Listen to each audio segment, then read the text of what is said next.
Hi friends, welcome to Recipes in my home. Hot and tasty. Thank you so much for your support. ரொம்ப சத்தான முருங்கைக்கீரை சம்பார் எப்படி செய்கிறதுன்னு பார்க்கலாம்.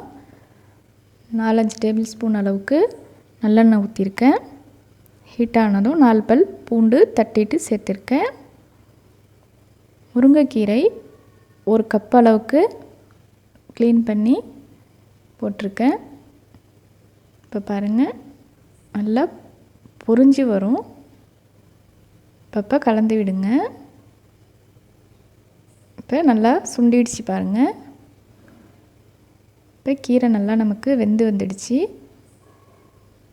ஒரு பச்சை மிளகாய் ஆட் பண்ணிக்கிறேன். 1/2 கப் அளவுக்கு தேங்காய் துருவல் ஆட் பண்ணிக்கிறேன். 1 கப்பு முருங்கைக்கீரைக்கு 1/2 கப்பு தேங்காய் சரியாக இருக்கும். இப்போ நல்லா வதக்கி விட்டுடலாம். ரொம்ப அதிக நேரம் வதக்கணுங்கிற அவசியம் இல்லைங்க. இப்போ ஒரு சின்ன நெல்லிக்காய் அளவுக்கு புளி ஆட் பண்ணியிருக்கேன். உங்களுக்கு புளிப்பு சுவைக்கு ஏற்ப ஆட் பண்ணிக்கலாம். தேவையான அளவுக்கு உப்பு சேர்த்துட்டு ஆற வச்சு அரைச்சிக்கலாங்க. இப்போ பாருங்கள் ஃப்ரெண்ட்ஸ், இந்த அளவுக்கு வதங்கி வந்ததும் அடுப்பை ஆஃப் பண்ணிட்டேன். நல்லா ஆற வச்சிடலாம். இப்போ நல்லா ஆறிடுச்சு. மிக்ஸி ஜாரில் போட்டு அரைச்சிக்க போகிறேன். இப்போ பாருங்கள், இந்த அளவுக்கு அரைஞ்சிடுச்சு. கொஞ்சமாக வெங்காயம் ஆட் பண்ணியிருக்கேன். பாதி மிளகாய் ஆட் பண்ணியிருக்கேன். நல்லா வாசனையாக இருக்குங்க, அதுக்காக தான் ஆட் பண்ணிக்கிறோம். இப்போ நல்லா கிரைண்ட் பண்ணிக்கலாம். அவ்வளோதான் ஃப்ரெண்ட்ஸ், ரொம்ப சுலபமாக செஞ்சிடலாம். ரொம்பவே ஹெல்த்தி. இது போல் நீங்களும் செய்யுங்க. இந்த இட்லி, தோசை, சாதம் எல்லாத்துக்குமே நல்ல காம்பினேஷனாக இருக்கும். நீங்கள் முருங்கைக்கீரையில் செஞ்சதுன்னு சொன்னால் தான் தெரியும், அவ்வளோ டேஸ்ட்டு. சுண்டைக்காய் முருங்கைக்கீரை பொரிமா எப்படி செய்கிறதுன்னு பார்க்கலாம். சுண்டைக்காய் முருங்கைக்கீரையிலையும் iron, calcium, fibre, rich vitamins எல்லாமே அதிகமாக இருக்குது. ரொம்ப டேஸ்ட்டாக இது போல் செய்யலாம். சுண்டைக்காயோடைய கசப்பே தெரியாதுங்க. கீரையோட சுண்டைக்காய் போட்டு இந்த மெத்தடில் நீங்கள் செஞ்சு பாருங்கள். ரொம்ப டேஸ்ட்டாக இருக்கும். இது எப்படி செய்யுதுன்னு சொல்கிறேன். நம்ம வீடியோ ஃபஸ்ட் டைம் பார்க்குறீங்களா இருந்தால் சப்ஸ்கிரைப் பண்ணி வச்சுக்கோங்க. பக்கத்தில் உள்ள பெல் ஐக்கன் கிளிக் பண்ணி ஆல் கொடுத்து வச்சுக்கோங்க. அப்போ தான் அடுத்தடுத்து போடுற புது வீடியோக்கள் உடனுக்குடன் உங்களுக்கு நோட்டிஃபிகேஷனாக வந்து சேரும். இப்போ பார்க்கலாம். இதுக்கு நான் சுண்டைக்காய் 100 கிராம் எடுத்து வச்சுருக்கேன். இப்போ நான் க்ளீன் பண்ணி காம்பெல்லாம் எடுத்துட்டு கழுவி வச்சுக்கணும். இப்போ 50 கிராம் அளவுக்கு சாப்பாட்டு அரிசி எடுத்து வச்சுருக்கேன். இதை போல் வறுத்து வச்சுக்கணும். அடுப்பு மீடியம் ஃப்ளேம்லேயே வச்சு கைவிடாமல் இதை போல் நல்லா வறுத்து எடுத்துக்கோங்க, தீய விட்டுறாமல். இப்போ அது நல்லா ஆறின பிறகு மிக்ஸி ஜாரில் சேர்த்துட்டு ஒரு வரமிளகாயும் ஆட் பண்ணியிருக்கேன். இப்போ அதை நல்லா நைஸாக அரைச்சி எடுத்துக்கிட்டேன். பாருங்கள், இந்த அளவுக்கு கொஞ்சம் கொரப்பாக அரைச்சி எடுத்து வச்சுக்கோங்க.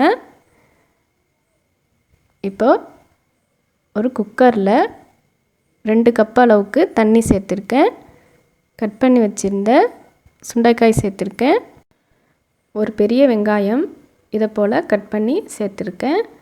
அப்படியே மூடி போட்டு ஒரு விசிலுக்கு வேக விட்டுருங்க. ஒரு விசிலுக்கு மீடியம் ஃப்ளேமில் வச்சு வேக வச்சு எடுத்துக்கோங்க. தேவையான அளவுக்கு கொஞ்சமாக உப்பு ஆட் பண்ணிக்கோங்க. இப்போ பாருங்கள் ஃப்ரெண்ட்ஸ், ஓப்பன் பண்ணிவிட்டேன். சுண்டைக்காயை நல்லா வெந்து வந்துடுச்சு. இப்போ நம்ம முருங்கைக்கீரையை ஆட் பண்ணிக்கலாம். முருங்கைக்கீரையை ஆட் பண்ணிவிட்டு நல்லா மிக்ஸ் பண்ணி விடுங்க. இப்போ நல்லா கொதிச்சிட்டு இருக்கும் தண்ணியும். நல்லா சீக்கிரமாக கீரை வதங்கி வந்துடும். உங்களுக்கு உப்பு கொஞ்சமாக ஆட் பண்ணியிருக்கேன் சுண்டைக்காயோட. இப்போ கொஞ்சம் உப்பு சேர்த்துருக்கேன்.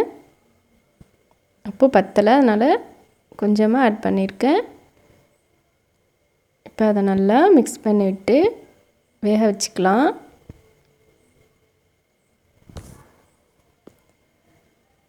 இப்போ பாருங்கள் ஃப்ரெண்ட்ஸ், கொஞ்சம் நல்லா கொதித்து வெந்து வந்துடுச்சு.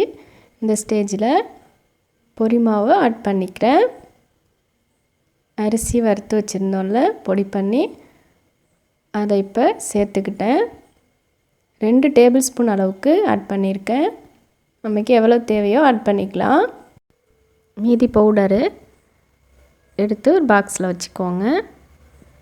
கூட்டு பொரியல் இது போல் செய்யும் பொழுது லைட்டாக தூவிக்கிட்டிங்கன்னா ரொம்ப நல்ல வாசனையாக இருக்கும்.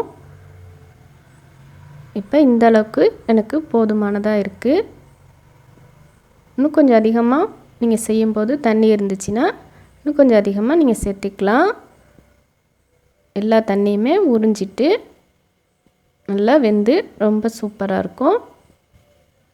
இப்போ கடைசியாக தேங்காய் துருவல் 1/2 கப் அளவுக்கு ஆட் பண்ணியிருக்கேன்.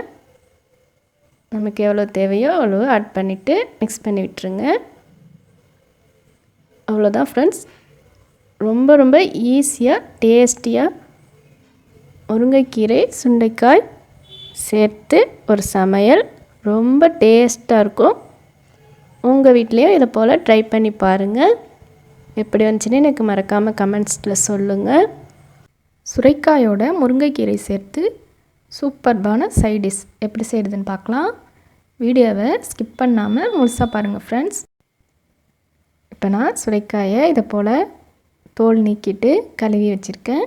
இதை நான் அப்படியே யூஸ் பண்ண போகிறது இல்லைங்க, பெருசாக இருக்குல்ல, அதனால் பாதி எடுத்திருக்கேன். இப்போ பாதி அளவுக்கு எடுத்து துருவி வச்சுருக்கேன். உள்ளக்குள்ள இந்த ஒயிட் கலரில் இருக்குல்ல விதை பகுதி, அது திருவள்ளில் வராது. இதை போல் சின்னதாக கட் பண்ணி வச்சுருக்கேன். இன்னும் மீதி பாதியை எடுத்து ஒரு பாக்ஸில் போட்டு வச்சுருக்கேன். அது வேறு ஏதாவது சமையலுக்கு யூஸ் ஆகும். ஃப்ரெண்ட்ஸ், நம்ம சேனலை புதுசாக பார்க்குறீங்கன்னா சப்ஸ்கிரைப் பண்ணி வச்சுக்கோங்க. பக்கத்தில் ஒரு பெல் ஐக்கான் கிளிக் பண்ணி ஆல் கொடுத்து வச்சுக்கோங்க. அப்போ தான் அடுத்தடுத்து போடுற புத்தம் புது வீடியோக்கள் உடனுக்குடன் உங்களுக்கு நோட்டிஃபிகேஷனாக வந்து சேரும். ஒரு பாத்திரத்தில் 2 கிளாஸ் அளவுக்கு தண்ணி ஊற்றிருக்கேன். ரொம்ப அதிகமாக தண்ணி சேர்த்துடாதீங்க, சுரைக்காயும் தண்ணி விடும். இப்போ நான் சுரைக்காயை ஆட் பண்ணியிருக்கேன். சுரைக்காய் ஆட் பண்ணிவிட்டு லைட்டாக மிக்ஸ் பண்ணி விட்டுக்கிறேன். இப்போயே உப்பு ஆட் பண்ணிட்டா சீக்கிரமாக வேகாது காய், அதுக்காக நான் உப்பு இப்போ சேர்க்கலை. இப்போ பாருங்கள், இப்போ நல்லா கொதிக்க ஆரம்பிச்சிடுச்சு. அப்பப்போ கலந்து விட்டுகிட்டே இருக்கணும். அப்போ தான் சரியாக எல்லாமே கலந்து வேகும். இப்போ பாருங்கள், நல்லா ஒரு பாதி அளவுக்கு வெந்திருக்கு. இந்த ஸ்டேஜில் உப்பு 1/2 ஸ்பூன் அளவுக்கு ஆட் பண்ணியிருக்கேன். இப்போ அதை நல்லா மிக்ஸ் பண்ணி விட்டுக்கிறேன். இப்போ கீரையும் சேர்த்துக்கலாம். கீரை 2 கைப்பிடி அளவுக்கு இருக்கும். நல்லா அலசி எடுத்து வச்சுருந்தேன். இப்போ நான் ஆட் பண்ணியிருக்கேன். ஆட் பண்ணிவிட்டு அப்பப்போ கலந்து விட்டு வேக வச்சுக்கலாம். கீரை 3/4 வாசி அளவுக்கு வெந்துடுச்சுங்க. 2 டேபிள் ஸ்பூன் அளவுக்கு பொரி மாவு ஆட் பண்ணிக்கிறேன். சுண்டைக்காயும் கீரையும் சேர்த்து எப்படி பொரிமாய் போட்டு செய்கிறதுன்னு ஒரு வீடியோ அப்லோட் பண்ணியிருந்தேன், பார்த்துருப்பீங்க. அதே பவுடர் தாங்க. இப்போ நான் நல்லா மிக்ஸ் பண்ணி விட்டுக்கிறேன். கட்டி எதுவும் இல்லாமல் நல்லா மிக்ஸ் பண்ணி விட்டுக்கலாம். இப்போ கொஞ்சம் திக்காயிடுச்சு பாருங்கள். பொரி மாவு ஆட் பண்ணதும் திக்காயிடும். இப்போ நமக்கு எந்த அளவுக்கு தேவையோ அந்த அளவுக்கு ஆட் பண்ணிக்கலாம் பொரி மாவு. அவ்வளோதான் ஃப்ரெண்ட்ஸ், இப்போ ரெடி ஆகிடுச்சு. அப்படியே இது இருக்கட்டும். இப்போ தாளிச்சிக்கலாம். 2 டேபிள் ஸ்பூன் அளவுக்கு நல்லெண்ணெய் ஊற்றிருக்கேன். 1/4 டீஸ்பூன் அளவுக்கு ஜீரகம் ஆட் பண்ணியிருக்கேன். 2 வரமிளகாய் ஆட் பண்ணியிருக்கேன். இப்போ நல்லா பொரிஞ்சு வரணும். பொரிஞ்சு வந்ததும் ஒரு பெரிய வெங்காயம் இதை போல் ஸ்லைஸாக கட் பண்ணி ஆட் பண்ணியிருக்கேன். இப்போ அதை நல்லா வதக்கி விட்டுக்கலாம்.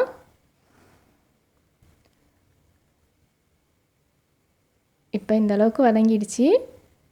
ஒரு கொத்து கருவேப்பிலை அலசிட்டு ஆட் பண்ணியிருக்கேன். கருவேப்பிலை, வெங்காயம் எல்லாமே நல்லா வதங்கி வரணும். வதங்கி வந்ததும் நாம் பாயில் பண்ணி வச்சுருக்கிற சுரைக்காயை ஆட் பண்ணிக்கலாம். இப்போ கொஞ்சமாக மசாலாவும் ஆட் பண்ணிக்கிறேன். மிளகுத்தூள் 1/4 ஸ்பூன் அளவுக்கு ஆட் பண்ணியிருக்கேன். மஞ்சள் தூள் 1/4 ஸ்பூன் அளவுக்கு ஆட் பண்ணிக்கிறேன். இப்போ லைட்டாக மிக்ஸ் பண்ணி விட்டுட்டு சுரைக்காயும் ஆட் பண்ணிக்கலாம். சுரைக்காய் ஆட் பண்ணிவிட்டு 1/4 கப் அளவுக்கு தேங்காய் துருவி வச்சுருந்தேன், அதையும் ஆட் பண்ணி இப்போ நல்லா எல்லாத்தையுமே மிக்ஸ் பண்ணிக்கிறேன். ஒரு 10 நிமிஷம் சென்று பார்த்திங்கன்னா இன்னுமே நல்லா திக்காயிடும். ரொம்ப ரொம்ப சூப்பராக இருக்குங்க. இது போல் ஒரு தடவை உங்கள் வீட்லேயும் ட்ரை பண்ணி செஞ்சு பார்த்துட்டு எனக்கு எப்படி வந்துச்சுன்னு மறக்காமல் கமெண்ட்ஸ் பண்ணுங்கள் ஃப்ரெண்ட்ஸ். ரொம்ப ரொம்ப டேஸ்டி அண்ட் ஹெல்த்தியான சைட் டிஷ். அடுத்து ஒரு புதிய வீடியோவில் சந்திக்கலாம். தேங்க்ஸ் ஃபார் வாட்சிங்.